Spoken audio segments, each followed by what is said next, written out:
që fokusi është kryesisht tek gjithsesi turizmi i qëndrueshëm apo jo, pse pikërisht ky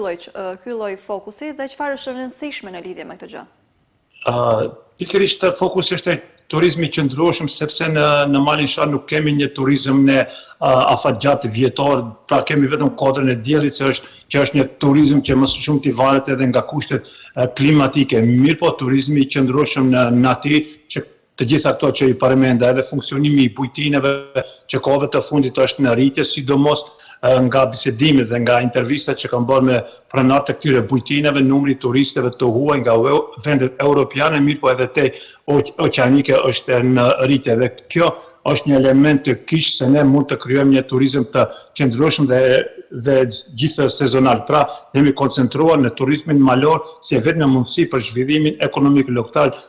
të kësaj zone. Pra, nuk kemi në kushtet për një turizëm malor si që kanë vendet europiane, për atë shkak jemi fokusuar dhe nxisim jo vetëm banorët, mirë po të gjithë aktorët që sa më shumë të zhvillojmë turizmin malor, turizmin në natyrë, të promovojmë bukuritë që i ka Mali i Shar, për të